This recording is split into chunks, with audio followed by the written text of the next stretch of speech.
Hey, good morning again, everyone, and thank you once again for joining this webinar.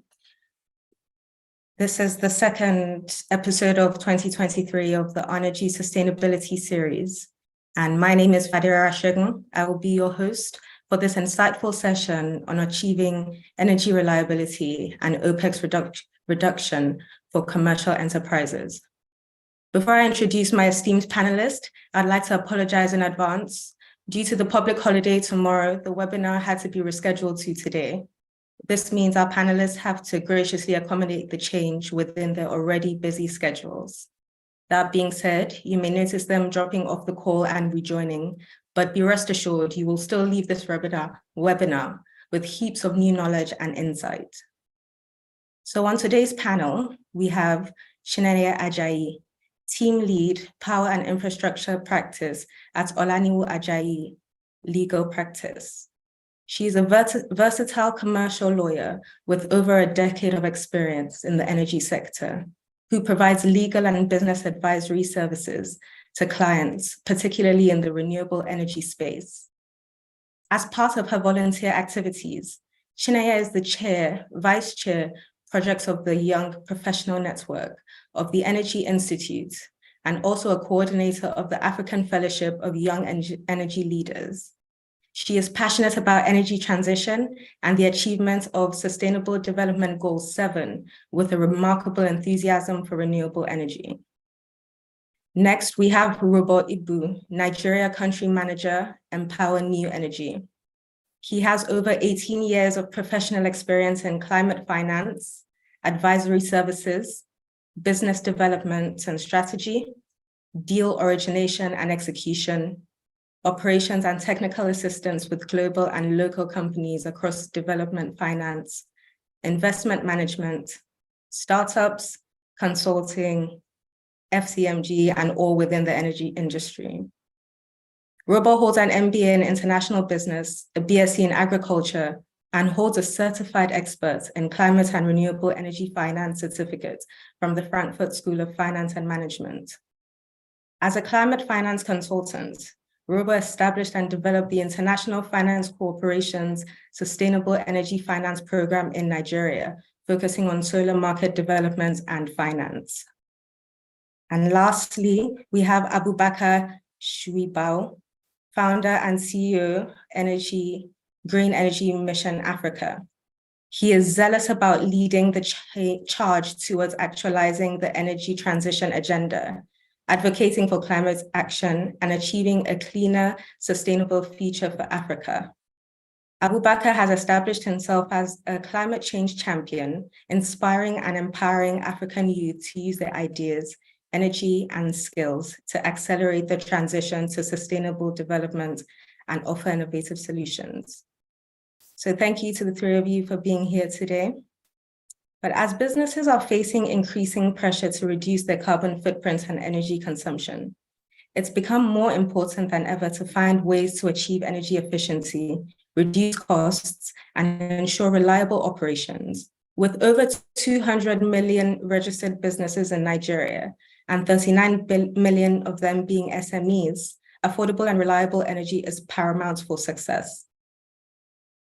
The Nigerian Association of Chambers of Commerce, Industry, Mines, and Agriculture estimates that the country loses about $25 billion annually due to power outages and inadequate energy supply. These statistics emphasize the urgent need for addressing energy unreliability in Nigeria to foster a conducive environment for business growth, attract investments, and boost economic development. So in this webinar, we'll be exploring the following topics: the scale of energy demand in Nigeria, in the Nigerian commercial sector, energy availability challenges and their effects on business OPEX, roles of renewable energy in meeting commercial energy needs. So again, thank you for joining us today, and we hope you find the session enlightening, productive, informative, and engaging. So let's get started. So Robo, my first question is addressed to you. How large is the gap between our energy demands and the capacity to meet them? And are we likely to improve?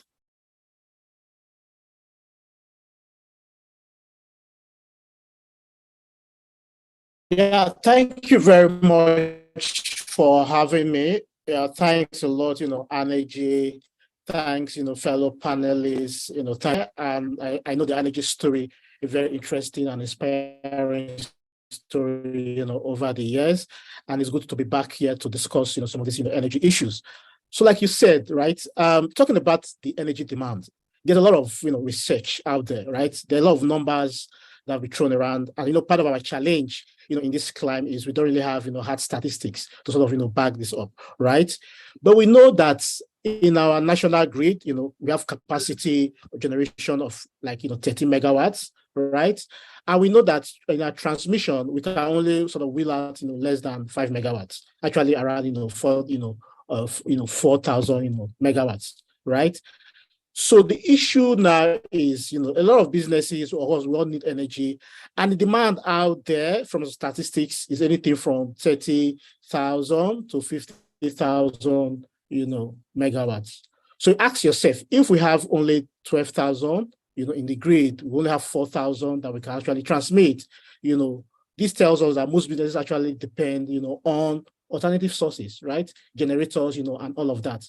So the truth is that the demand is so huge, right? And we can only get so much from the national grid, which is maybe less than even 10% of what we actually need, right? So basically, that is why we have a lot of, companies, like energy coming around to provide solutions to meet, these energy needs. So yeah, in summary, we have this huge 50,000 megawatts, demand, right? That we cannot meet with our national grid. So we have to sort of look for alternative solutions through mostly generators and all of that.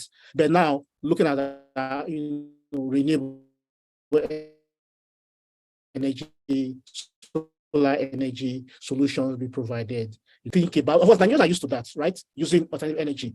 But I think now we need to be smarter about what kind of alternative energy we're using, more so when we have a lot of energy crisis, increasing energy costs with all the issues around removal of subsidy, and all of that. So yes, there are solutions out there that we need to look into, solutions be provided by energy and other, companies. Thank you.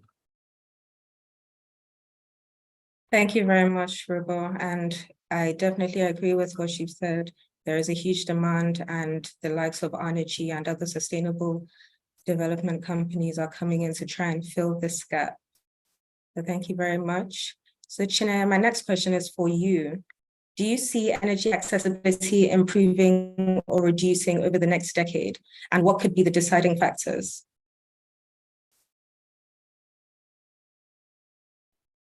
Yes, thank you very much, Father. Can you confirm that you can hear me? Yes, you're perfectly audible. Okay, so thank you very much again, everyone, for taking our time to attend, and thank you, Energy, for having me. So, yeah, in relation to your question, so I actually see, from my perspective, and I believe that's also applicable to other, energy professionals within the sector, we see energy accessibility, improving in the coming years. But then again, that depends on a number of factors. So I'll just quickly just run through them. So first off, for the development of any sector, any business, at all, there has to be framework, legal and regulatory framework to support that sector. So to bridge the energy accessibility gap in Nigeria and even in Africa altogether, we need to government regulations that support, renewable energy or clean energy generally, and this is because, just like Robo had said, the energy gap is huge, and the costs of meeting that need, using the traditional infrastructure transmission lines, particularly to over 80 million Nigerians who do not have access to electricity, is expensive, and it will take time. And this means we need to begin to look at less expensive modalities that can be ramped up really quickly to get to these areas. So first, you need a legal framework that actually works, that supports. So for instance, looking at Nigeria, we've had recently have electricity law, for the first time, that actually recognizes that actually recognizes renewable energy and creates some form of framework that support or incentivize that. So that is one of the things, some of the things we need to begin to see if this should, if this is expected to happen. So secondly is improvement in technology. We see that happening really at a very fast pace. Because I remember many years back, anything solar was extremely expensive. But as we see gradually, a lot of improvements here and there, and it's becoming a lot more affordable. So if you're going to a huge, adopting or bridging an energy accessibility gap depends a lot on the ability of people to make purchases. So the cheaper it becomes, the more people are able to access that. Then one other important factor to look at again is infrastructure. Again, the most preferable way, is to go through the grid. So looking at a country like Nigeria, where we have dilapidated electricity infrastructure, in order to assess, to bridge an energy accessibility gap, then there has to be improvement in infrastructure. There has to be an improvement in, in the grid in order to be able to adopt,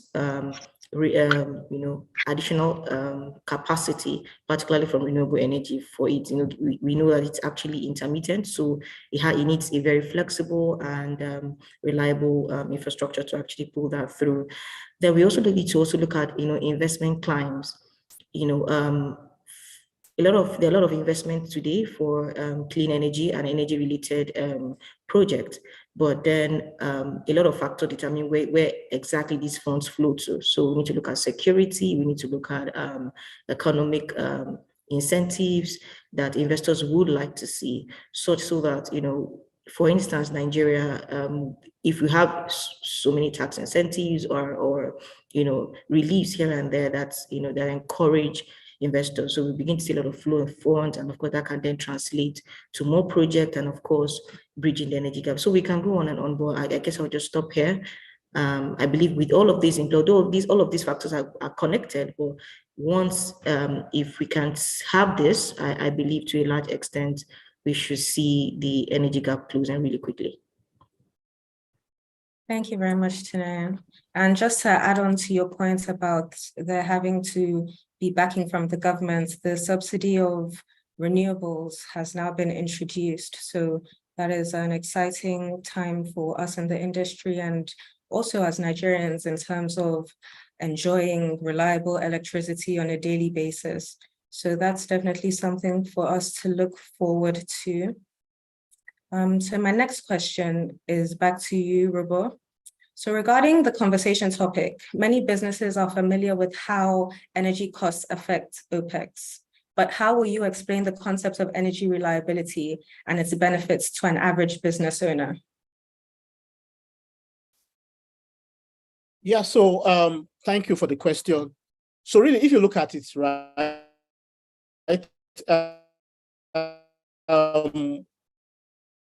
we receive, you get energy from the grid or from your generator. We don't really think much about, which is reliability. So basically what we are saying here is that this power that you're getting, right, can you sort of depend on it? Can it meet your need, right? Can it sort of, in terms of duration, in terms of, quality, is it stable? So you see a lot of, situations where you have, supply from the grid, either the voltage is too low or is too high, right? It's not reliable in that sense, right? And there are, times where you have a lot of outages because of the outages, you're not able to sort of, plan, right? So though you have, power, sort of, intermittent supply is not sort of, useful to you. So, so the issue here about reliability is that, do you have power that, can meet your needs at, as at when you need it, right? So if you are depending on the grid, it might not be there because of, outages, right? And even if you're depending on your generator also, there might be issues around, cost, and not just cost, around the quality, of the power, right? So there have been a lot of situations where you get power supply and it sort of, destroys your equipment because you're not able to sort of, use it. So the key issue here about reliability is about the quality of the power that you are getting. Can you go to sleep, leaving, the power on, can you go to sleep, for example, as a manufacturer, that this power is going to sort of, power all your equipments and not destroy, anything. So that's one area, right? About, the time and the, and the quality. The one other issue, right? Again, even if you're using a generator, there are issues around servicing of generator, maintaining generator, supply, of other diesel, of petrol. And we know that one sort of key leakage, right, you have in the area of generators is around theft, right? Theft of either, your fuel, your diesel, or your petrol, and all of that. So all this sort of, comes together to say, look, this power source is sort of, not reliable. You're not able to depend on it to meet your needs because where you need it is not there. And even when, when it's there, the quality, is not good, enough. So what companies should start thinking about, just beyond just getting power, is to say, look, this power that I'm getting, right, is it the right quality? Quality in the sense that, is it the right, voltage, the right current, is not going to blow, my stuff, my things up, or you need to go back and maybe get, tons of stabilizer and also equipment to kind of transformers and all of that to sort of stabilize the power. So one good thing about renewable energy solutions is that you are assured of reliability. That is, you have clean quality power at the time that you need it.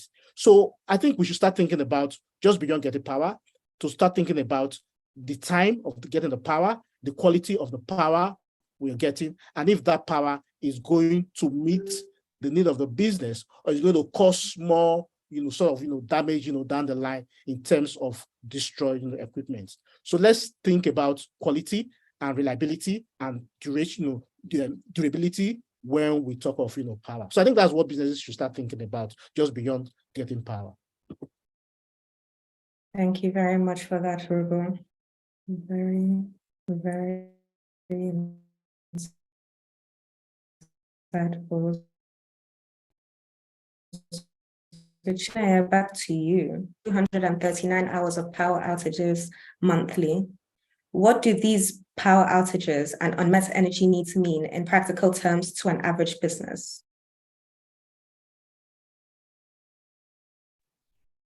Yeah, thank you so much, Federa. So just start off with, the World Bank as well at some point had also given some statistics around the impact of the unreliability of power in Nigeria. I think about $29 million, if not more. I think that was even an older statistics, the value of money that we lose in Nigeria due to lack of electricity. And that's because electricity or energy is something that is a line that runs through every business. And I remember speaking to a potential investor in Nigeria, and I was like, are you considering setting up a manufacturing plant? And then he was like, yeah, I like the idea, but it's too expensive. I said, why? He said, the power. And interestingly, it is a company that is into sustainable energy, right? So I was like, he said the power is expensive, so I can't afford to pay, the energy cost required for manufacturing this locally. So I'll rather just set up a business here, import it from outside the country, and then bring it in. So you can see that's his first. That means loss of jobs. Job opportunities that would have been created by that business is gone. Secondly, it means we're losing FX, and then mean inflation. Of course, we can go on and on with that. And then, for a business already existing, one of the things we begin to see is most of them will be closing down because not all can, continue operation, particularly when you're living in an area where you cannot actually increase prices. I remember reading up on something, a woman who owns a salon in Kaduna, somewhere in Kaduna. She was like, if I was in Abuja or Lagos, maybe I could increase my charges, right? So my customer can pay. But I mean, Kaduna, people wouldn't want to pay. They'd rather not just make their hair. So that means loss of customers, that means loss of profit, and then others may be compelled to reduce their profit margin, in order to maintain the prices at the same time. And then we also see, if you're going to look at it from the perspective of the health sector, the more, given that particular private hospitals who can't afford it, there's a risk of loss of lives because there's no stability in power. If you look at those who deal with perishable goods, it means that they're goods will have to perish, no means for preservation. I mean, the ripple effects cannot be, cannot be exaggerated. It's a whole lot. So this is what it means. And it means people now, everyone now begins to look in, what can I do? What are the options available to me? It's one thing to see a challenge and then accept it, run away from it, or face it and find a way out. So which is why I believe we're having this conversation. So the reality is here, subsidies off, fuel prices are increasing. We don't know how long that will take. So the real thing, what do we do, to move things around? So yeah, I would just say that this is what it means. I mean, we can't say it's going to get better. Well, I hope it does.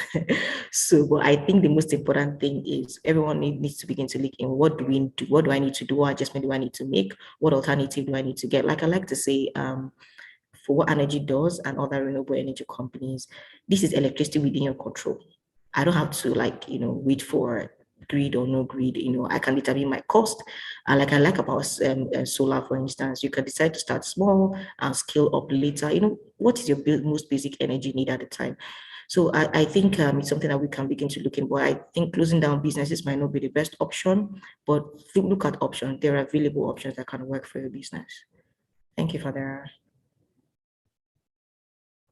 Thank you very much for that, Chinenye. And as you rightly mentioned, the ripple effect of lack of reliable power is astronomical. And for all businesses, like you mentioned, healthcare, perishable goods, it's just a massive inconvenience. And also it's a detriment to the actual business. So back to you, Robo. Many businesses struggle with capex for renewable energy sources, despite having lower OPEX. How can businesses overcome the high capex barrier for renewable energy in Nigeria? Yeah, so so that's the major challenge, right? When you talk to businesses regarding renewable energy, solar energy in particular, they'll tell you about the high, capex, and but again. So what we tend to look at, right? So they're basically like opposite of each other. So in solar, you have high capex, low OPEX, right? While in generators and all of that, you have low capex, and you have high OPEX over time, which most businesses are used to. So what we've seen in the market, right, is to start get businesses to take a long-term view, right? So beyond the immediate capex that you're looking at, taking a long-term view. Of course, that's a challenge, right, in this market, because people, most of the time we tend to want to think, short-term, right, because of macroeconomic, challenges, and all of that. So I think so the solution really right for businesses is to look, can you get someone else to pay for that capex, right? So that if you get someone else to pay for that capex, and you now pay over time, which will not be OPEX, but it's the capex, but you are paying over time. So I think one business you should start thinking about, yes, I cannot afford, for example, I'm an SME, I cannot afford 10 million naira for this solar panel or this solar solution and batteries and all of that now. But if there's a solution where I'll have to pay for it over 3 years, 4 years, 5 years, then it now becomes more manageable. So there are a number of solutions in the market, right? There are a number of funding in the market. You could get it from banks, a few banks. Of course, the interest rate is another question, right? Then there are also some vendor financing, where vendors like energy, you might have some kind of special solutions over a particular period of time, right? And there are investors like Empower New Energy, right, which is the company I work for, where we basically finance solar solutions for companies, particularly for the commercial and industrial sector. So what we have seen is that a lot of businesses here, they don't want that asset to be on their books. So we say, fine, we can come in, look at your energy needs, look at your revenue stream, structure a power purchase agreement over 10 years, 15 years, 20 years, depending on the size, right? So basically, there are solutions in the markets that can get businesses to pay over time. So I think what we should start put a lot of efforts in, working with other partners and other stakeholders in the industry, is to see how companies can pay over time, so that that problem of a high capex can be taken away, and it will be more more affordable payment arrangements over a couple of months or a couple of years, depending on what arrangements we have. So I think businesses, what I would advise, keep your ears down for finance solutions that will enable you to pay over time. Then that, capex, that high capex, problem will sort of, be solved. Thank you. Thank you very much, Robo. Yes, and as you said, there are actually more than you think, banks, microfinance banks that do help fund with some of these renewable and solar solutions. So if you definitely inquire, the likes of Access, GT, Stanbic, they're even specialized solutions like Sunfire. They do these things. So just keep your eye out, like Robo has mentioned. Also do a little bit of research on your own, and you'll be surprised at how many options are actually in place to help with the capex of solar solutions. So back to you, Chineye. Most conversations about renewable energy in Nigeria are centered around solar. Besides solar power systems, what other active and viable renewable energy sources in Nigeria can businesses explore? Yeah, thanks, Fadera. So there are a number of options. For those of us conversant with renewable energy, we know that there are other forms of renewable energy. We have wind, we have geothermal. Well, wind is, using the wind to, generate energy, wind turbines.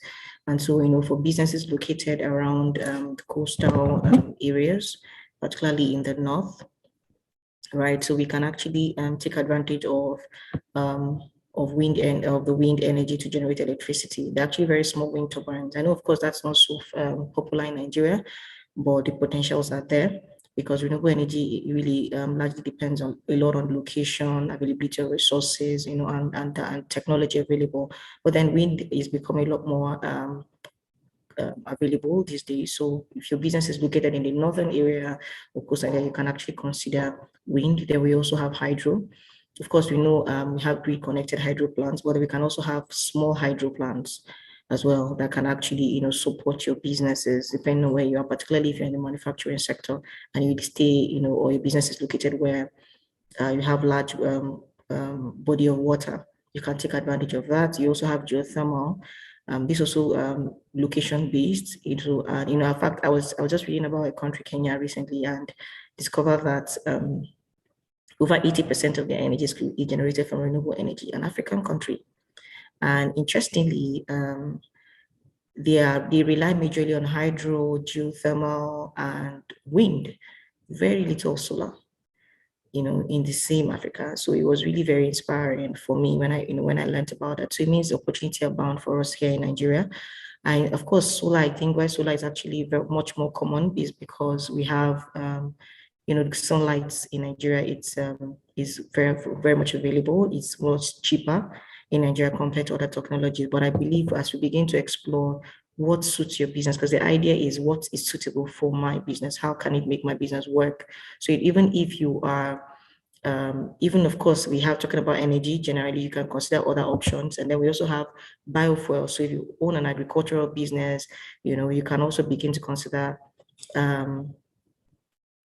bioenergy, right? So that you the waste generated from your farm is then used to generate energy for your business. So there are a lot of options, and you can actually take your time to research them. And there are different price implications, but what's most important is you need to look out for options that work. So for now, the most prevalent is solar. You can start off from there, and of course, begin to look at other opportunities. Also, what's called green hydrogen. That's also another new concept where energy is generated from water. I think it's heating water. I'm not sure of the technical way that works, but yeah. So that's also an option, and which is also very viable and growing in terms of technology. So I want us to look at all of these options, because the more energy mix that we have, the more reliable we have electricity, and then the more less dependent we are on the national grid. Yeah, thank you very much for that. Thank you very much, Chineye. That's very interesting that you've also mentioned that, because like you did say, people are just not aware of those other options. But I have a general question for you, Chineye. What key advice and action points will you give an average business seeking to reduce OPEX and achieve energy reliability? Interesting. So I think the first thing I'll say to that is mindset. I've met a number of businesses and they tell you, does solar really work? Can it take my AC? Can it take my fridge? Can it take this appliance?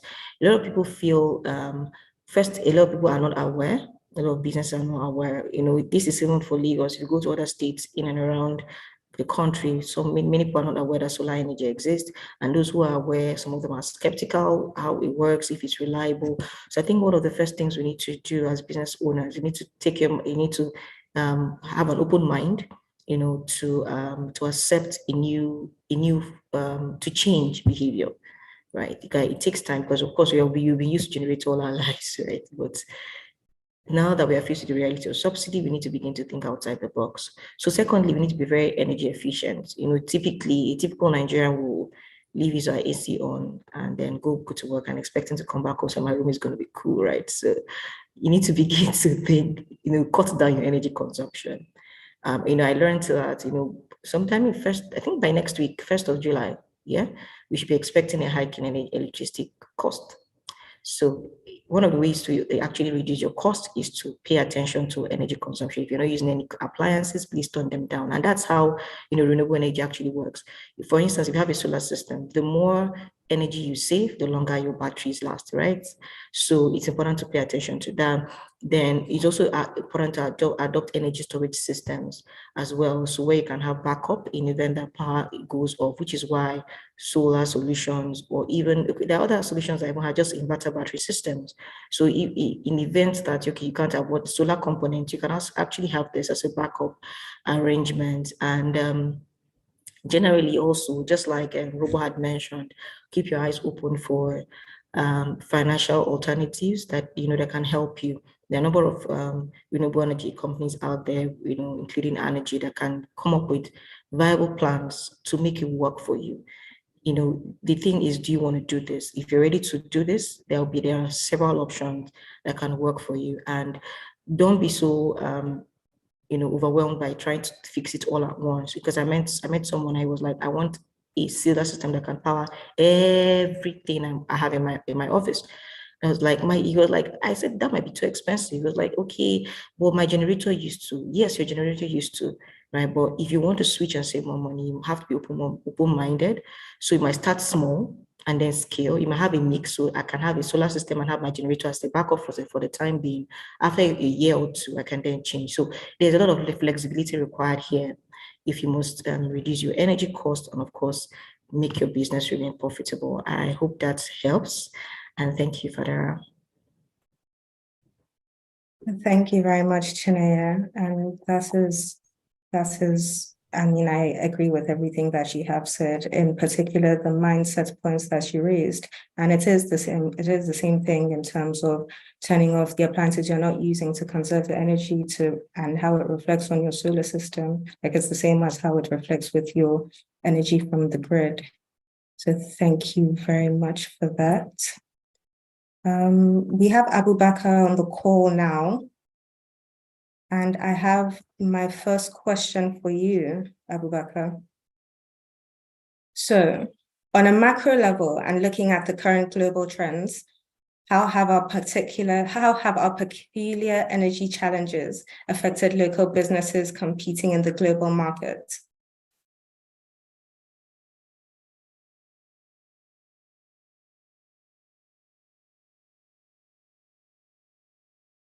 Hello, good afternoon, everyone. My name is Abubakar Shaibu, and I'm the founder and CEO at Green Energy Mission Africa. At Green Energy Mission Africa, what we do the most is we are on the policy aspect and regulation aspect of the industry, where we seek to improve energy transition by engaging young people at the next generation of leaders toward accelerating the transition to sustainable development. What we do literally is research and innovation. We do policy advocacy, and then we do training, spreading awareness through workshops, capacity building, and university symposiums. Thank you so much for your time, even though it's been an up and down moment for me. But going back into your questions, as we look clearly in Africa and taking Nigeria as an example, businesses has been having problems with the energy shortages, which actually brings the economy of the country to its knees. And clearly, renewable energy has shed light on a way forward to have energy access to businesses and industries across Nigeria. Some of the challenges you can see, businesses are running on petrol and diesels, which actually promotes a lot of chaos in terms of cost, in terms of unreliability of the power, and in terms of emitting carbon, and a lot of challenges. And with using renewable energy technologies will play a better role in combating these challenges into opportunities while improving the socio-economic status of the SMEs. For instance, I can remember very well one of the capacity buildings we have done, a town hall meeting across the socio-political zone, where we combine youth SMEs owners across the socio-political zone, where we train them on energy adaptation and how can they combat into renewable energy, training them on how renewable energy is going to help them save cost, enhance their livelihood, and also promote their businesses. So lack of energy access to businesses is a challenge, it's a great challenge, but I trust and I believe that renewable energy has already shed light on the way forward, and we can see clearly the impact of renewable energy, the impact of solar energy in particular to businesses, and air energy has been in the front line in doing that across Lagos and other part of the country. Yes, that's very correct. Thank you very much, Abubakar. And I have another follow-up question on that. In the last 5 years, the Nigerian off-grid solar market has been growing at a 22% average annual rate. Given increasing adoption, how much are renewable energy sources contributing to meeting our energy demand? And in your opinion, are they cost-effective or reliable?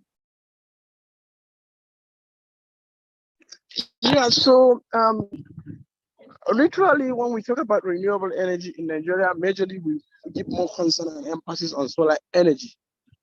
And also, if we look at the market segment, renewable energy is increasing, penetrating to the sector. I can remember very well the 2030 policy set by the federal government of Nigeria, where they want to have 30% mix of renewable energy by 2030.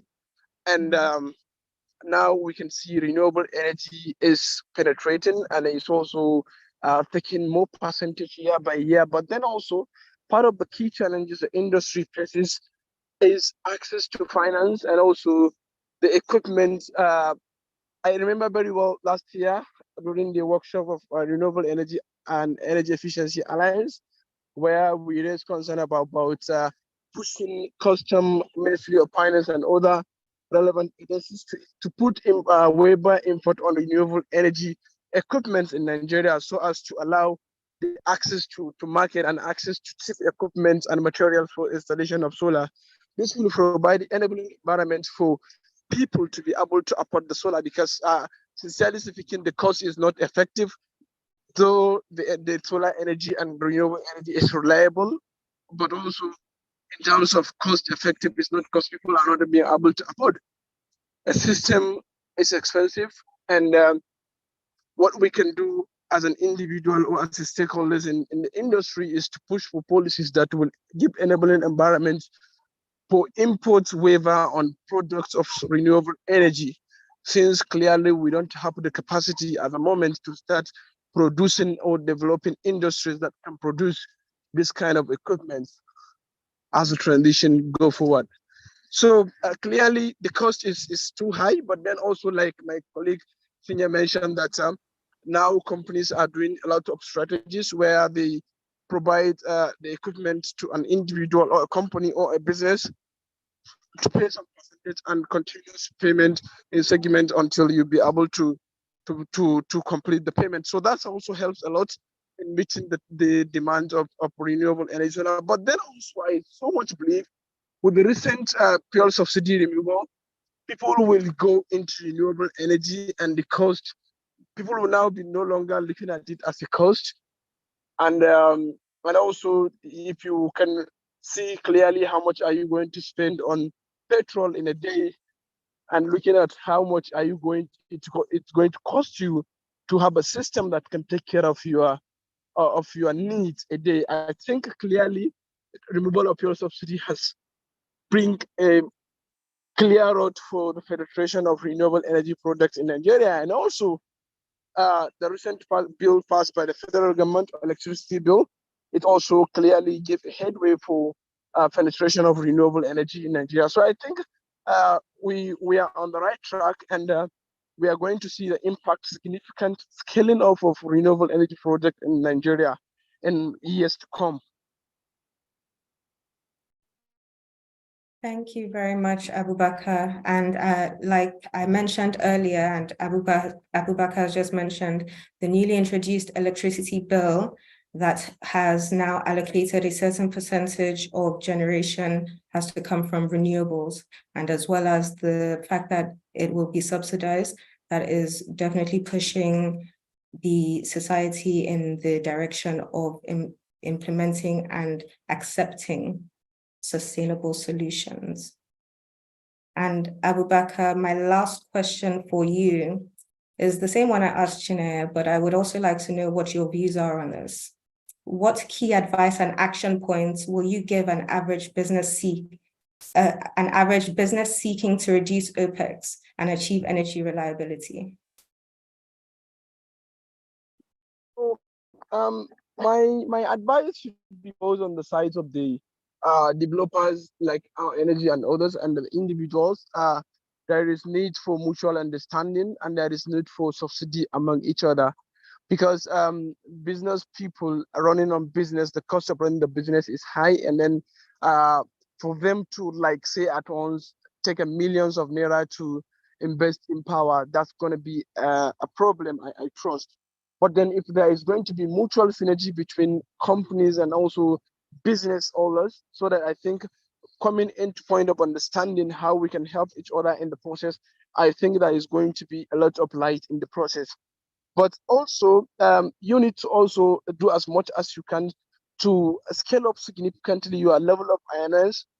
Look at it very clearly. Tell people that, look, this is what is going to be on your businesses. This is what it looks like, and this is how this renewable energy is going to help your businesses save cost and hence your business reliability, and so on and so forth. So I think there is much need to be done. And as a business owners, I would like to fully recommend and comment that you should look forward into going into renewable energy industries, converting into renewable energy for the means of your energy in order to have safe, clean, and reliable energy. Thank you. Thank you very much for that, Abubakar. And I agree with everything you've said. To our audience, if you have any questions, please place them in the Q&A box. We'll do our best to go through all of them, but if we don't have time, we will get back to you personally and answer any questions that you may have. But before we start that, I would like to launch a poll. It should have appeared on your screen right now. So the first question is, since the fuel subsidies were removed, how high is the increase in your energy spending? You can see the percentage below if you just fill in your answer. Number 2, how much of your total operating expenses do you spend on running and fueling generators? And I guess if you're not necessarily a business owner, you can just think about it in terms of your household expenses, because you probably have a generator at home too. And number 3, how many hours of uninterrupted electricity do you need to run your business optimally?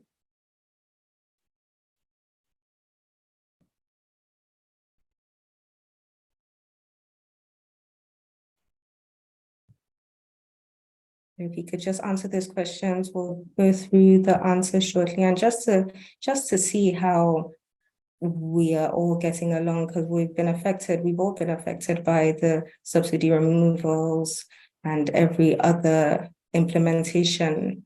Like Chinaya mentioned, soon to see the reflection of the changes in your electricity bills as well. So we're all affected. This is something that affects all of us and impacts all of us in one way or another. But we have one question from Abraham from the audience, and I would like to direct it to Chinaya. So he asks, is there currently a way of selling the energy surplus of your solar system generates to a third party?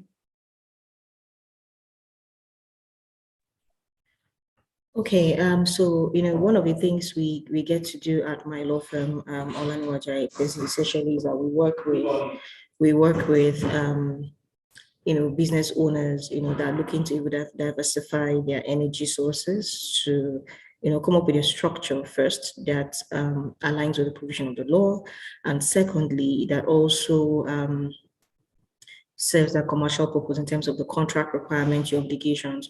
So first off, the law generally requires that the law does not regulate electricity generation for your self-use that is less than 1 megawatt. So if I have a business, I can do a solar system, or that I can construct a solar system that is above less than 1 megawatt for my use. Now, if you want to sell to your neighbor, now, you can do that, I want to share with you, both of you can put the funds together to, construct a solar system that can serve you, but that can actually work, and all of that. So it's possible to do that as long as you don't exceed the 1 megawatt threshold, right? And then again, it's also very important to, because there are different structures for mini grids, for instance, which is like a solar system, hybrid serving the entire community. The threshold is not 1 megawatt. So once you have like a mini grid, like a mini distribution system to different set of people, like in an estate or in a little community, then that's once you do above 100, once you do that, you need to get permission or license and approval from the regulator. So there are different concepts that can work. So which is why, Energy is here. I am here, from the legal perspective to provide guidance on what's suitable for your business to ensure that you are saving costs at the same time, also working in accordance with the provisions of the law. Does that help, Abraham? Well, it definitely helps me. So thank you very much for that. There was a follow-up to Abraham's question, actually. Okay. And he has asked, would it be greater incentive for solar adaptation?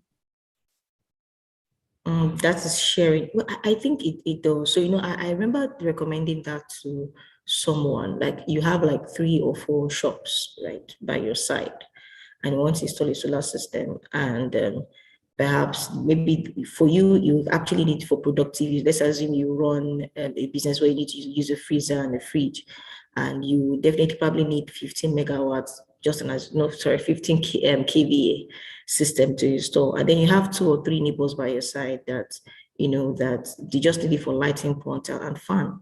You could tell them, like, how can we do this together? And you guys put money together and then install this system. So it is actually a model that can work to reduce the cost of, installing a solar system, and then ensure that, not just you, but even other people around you adopt renewable energy. So yes, that's a model that can work. Yeah, thank you very much, Chinaya. We have another question from Adeji, and they ask, how do we educate users on energy management, either solar energy or public power supply? Well, to that, I would say a lot of programs, initiatives, and definitely the help of the government to run these programs.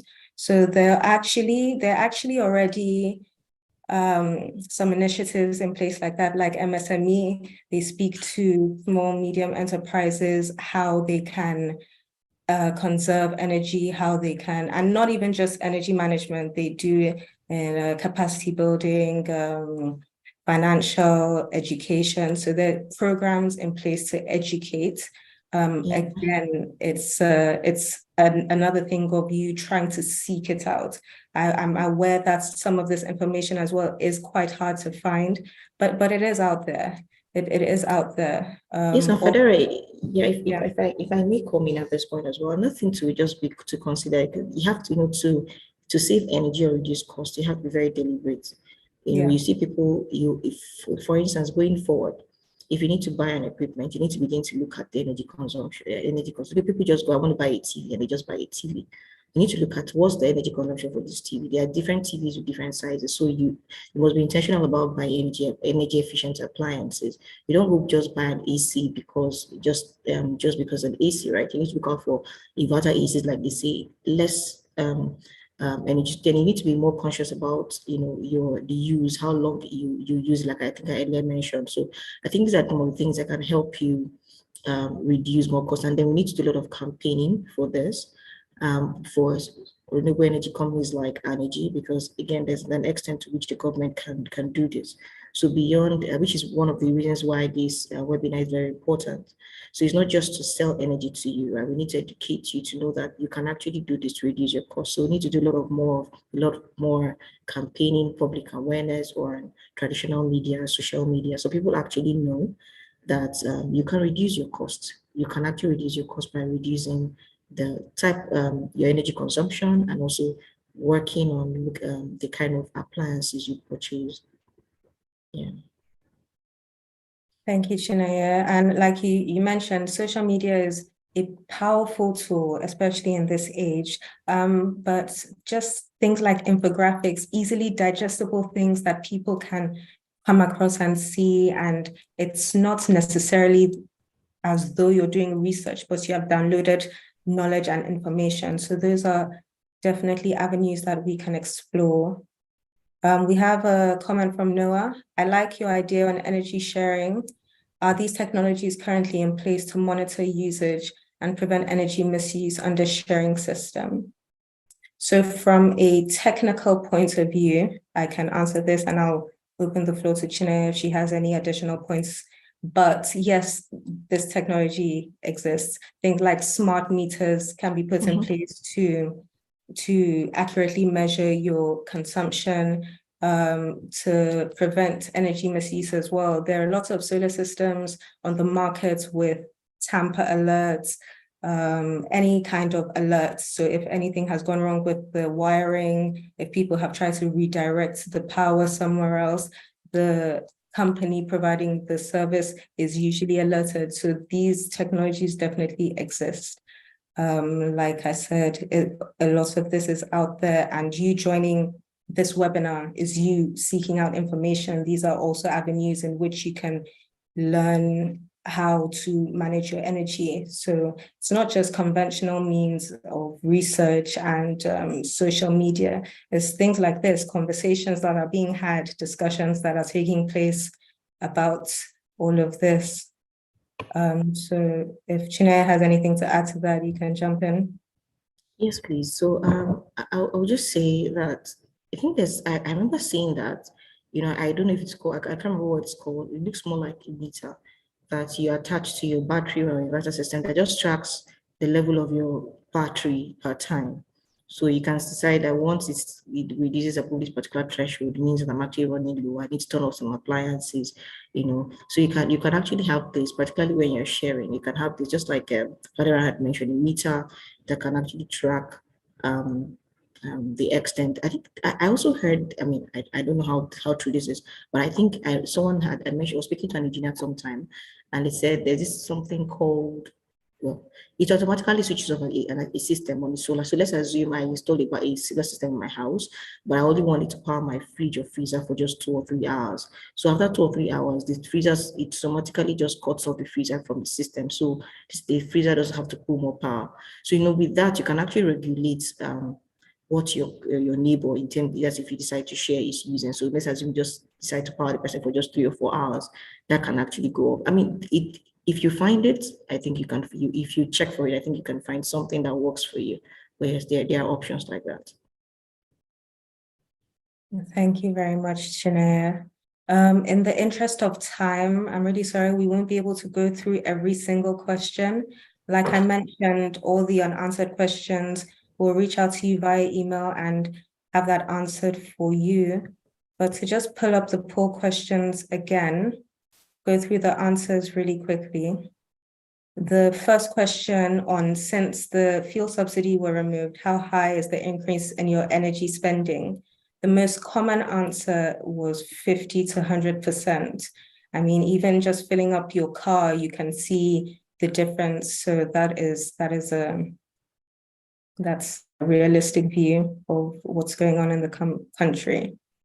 Question 2, which was, how much of your total operating expenses do you spend on running and fueling generators? The most common answer again was around 50%. And the third is, how many hours of uninterrupted electricity do you need to run your business optimally? And people have commented 18 hours. So if you think about it, there are only 24 hours in a day. People need 18 hours to run their business. And on an average at the moment, Nigerian businesses and households are only receiving 7 hours. So you can imagine how detrimental that is, not only to your business operations, but to your quality of life as well. So these are things to make us think and to even, adopt solar in our day-to-day lives and as well as our business expenses. So I want to say a big thank you to our panelists, to you in the audience for joining this session today. I hope that you have learned a little bit. I hope it's been informative. We have these sessions once a quarter. And like I said, it's a way to gain information. It's a way to learn about people within your industry and peripheral industries as well. So once again, thank you very much for your time and joining this webinar, and think about adopting renewable energy and solar into your lifestyle. And Energy is always here for your inquiries, to serve you. So thank you again and have a good day.